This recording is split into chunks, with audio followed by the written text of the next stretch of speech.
doing? Yeah, good, thank you. Very good, thanks. Good.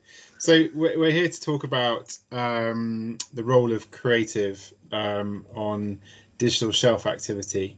And for those that don't know, we have a dedicated digital shelf team, which is essentially helping brands optimize their organic presence on grocery e-tail sites. And we're working with a number of FMCG that, and this has become more and more important, obviously, this year as the pandemic has really driven the online penetration of e-commerce grocery shopping, and a lot more FMCG brands are really focusing on what they can do to maximize sales.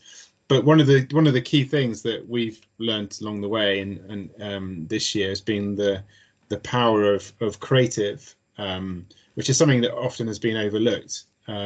So I wonder, maybe I'll start with Taya, because Taya is more principally involved in terms of the digital shelf team. Why is creative so important on the digital shelf? It's one of the levers that can count on the retailer's website as a way to push your products up the ranking. So what we advise to all of our clients is they need to mirror the online to offline. So because the packages obviously are made for the offline in-store experience, we suggest adding an image about nutrition info, enlarging the logo, just adding images of the product in use, and this way making it much easier for the shopper to identify the product. And I guess, like most people understand, if they pick up a product, they flip it over, they look at all those kind of benefits and the information that you're talking about. But obviously that's harder to do online. Yet the grocery sites do give brands the opportunity to showcase, I guess, the product richness through the creative opportunities that the brands can leverage. And so what sort of things are we doing then? Is it just a simple case of uploading images, or is it more complicated than that? Is this for me or for Josh? Josh, you can go. I can go. I mean, from a creative side, as Taya mentioned, it's about highlighting kind of key features and benefits of the products. But when you start with those pack shots, which don't have all the information is quite small, it's about taking that and taking the important bits and retouching things and making them optimized for mobile so that you can see those really clearly when you're searching through the different options that you have. In addition, though, you can add then further content. So to start off with, even from a basic point of view, you can add things like usage suggestions. You can split those key features out into their own little piece of content. So talking about how quickly it can be made from a kind of recipe and food point of view, to it being in use with lifestyle images that you may have, so that the consumer can really kind of be part of that journey. That works really well. If you do have video, which a lot of brands will have sitting there, it doesn't have to be anything crazy, but if you do have video, that's something that can be used. I think we'll probably come on to that when we talk a bit more about enhanced content, but they're the kind of basics that a lot of brands will have and that we are trying to push them to use more of. And to a lot of people, I guess it's quite obvious because more and more of us are searching through images when choosing products on Google, for instance, or on other search engines. Yeah. And do you see that Taya, come to you again? How are people behaving on those engines, on those grocery sites? How much of it is text influence versus more sort of creative searching or through creative imagery? So in the UK, we're seeing a mix right now. I would say there are more and more text that's coming through right now, whereas people just used to add some images that they had left. And they're like, okay, well, we can just add this because the retailer allows us a few extra slots on the images. But we're now seeing a bit more consistency. So people make a special package with outlining the product info. There's more consistency, there's more text, and not just a lifestyle image that they add on. Okay. I think sorry.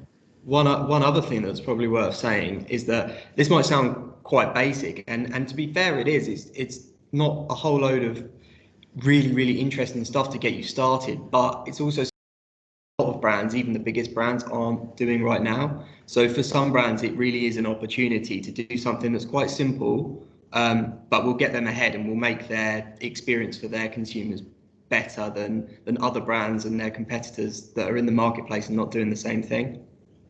Yeah, and we spoke briefly about video, and I think I'm right in saying Ocado is currently the only grocery site that allows a brand to upload some video content, which I find really strange. And because the huge rise in importance of video content across all platforms. I presume this is something that we expect other retailers to roll out as on their own e-tail sites as we go into 2021. Yeah, I can imagine it's usually like if one retailer has it, another one will start adding it on as well. Yes, like I said, Ocado is the only one that allows it on their image slots. But if you have all this rich content on, for example, Asda, it allows you to embed a video in there, but not every brand will have access to this. Let's see.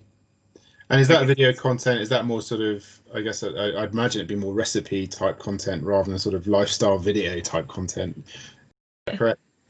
Yeah, so we recommend like recipes, instructions, and in those lines. I've seen a few people who just add one of their advertisements on there, just that they had going on, which we don't necessarily recommend, but if you don't have anything else, it's good to test and trial to see what works. Yeah, I think obviously I completely agree. I don't think brand ads necessarily add what you're trying to do on a platform, but at the same time, we know that videos have so much more engagement with the consumer that even if it is something like that, if that's what you've got right now, then that's probably still worth using. But in terms of the recipes and instructions and things like that, really short videos, snappy, so that consumer can understand what the product is and what they can use it for and how it can kind of help them and make them understand and kind of create a connection there and make them realize that they can use it for what they need is going to be really helpful. And who do you think is doing a really good job on this? Apart, obviously, we have our own clients that we're helping in this way, and we've seen really good incremental sales on the back of it. But which other brands do you think are absolutely nailing this? And I guess the follow-up question would be, obviously they're working within the constraints of what they have to work with on those platforms at the moment, but what do you think is going to happen next year? Are we going to see a flurry of new format features as people are spending more time online shopping and they want a richer experience, or do they want a richer experience? And is it going to be, do they want a more transactional experience? Where's the balance between having a wonderful time searching through recipes and just buying the stuff you want to buy? Taya, I'll go to you. So from my end, what I'm seeing is that a lot of the smaller and kind of independent brands are doing really well. So when they just, go on the retailer, I think they, from the start, they just have everything ready. So the images are there, all of the titles, copy description is so great. While the bigger brands do kind of testing, they test one of the images and see how that goes. So your other question was about trends. Yeah, trends next year. I mean, where do you see this going? I mean, we often talk about Amazon being a good example of that sort of online shopping experience and some of the stuff we saw this Black Friday. Do you expect to see, for instance, some of that Amazon sort of approach coming into the more traditional online grocery platforms? Yeah, I think so. It's a combination of Amazon is doing, and for example, what's happening in the US, where they make full use of all the image slots that they have available, and this is usually between 7 and 10 images. And then over there, we're also seeing a lot of more variation than we have over here. So I imagine that will as well. And at the moment in the US, the retailers are getting ready for Christmas season, and there's a lot of specific festive images that are going online, even for brands that are not necessarily festive or like related to Christmas. And yeah, we expect this to become more and more widespread in the next year. It's a really good opportunity to change content based on seasonality. I think we're also seeing brands really using this is in the US where they're doing it really well, is brands using their brand store on Amazon to really kind of give shoppers a proper experience. And I think, Jim, you asked the question, like, do people want to do this? And I think anecdotally, with the pandemic and a lot more people, we know that people are shopping online more. It is actually more of an experience now, and I think retailers have started to realize this because they're starting to introduce new features to their customer experience. They're adding icons to show you the strength of their coffee, so that when you're browsing, you understand which ones you want. And I think that can really be translated to brands by in their brand stores and in their enhanced content on retailer sites, by showing customers around their range, showing them what they want to see in the same way that customers might pick up a packet or look at a dedicated shelf in the supermarket. It feels like a similar experience. Yeah, I think one of the trends that we're looking at for 2021 that was sort of highlighted last week in another video was the rise of entertainment commerce, really, because up until now it's been quite sort of functional, transactional, and actually quite dull. And you know what is interesting, especially on Black Friday, where you're seeing content around cocktail making, and then pushing you to purchase different spirits and aperitifs, or there was some sessions around starting your own business and then linking that to printers and scanners and all that sort of stuff. And I think this is something that we think is going to become quite big next year as another reason to visit e-commerce sites, because often the products are available on multiple sites and they could go anywhere to buy them. So why would you go to one over another? Yeah, I think that's the sort of thing we're going to see more of for sure. Cool. All right. Well, thanks for your time. Thank you, Josh. Thank you, Taya. And we'll be back soon with another informative session.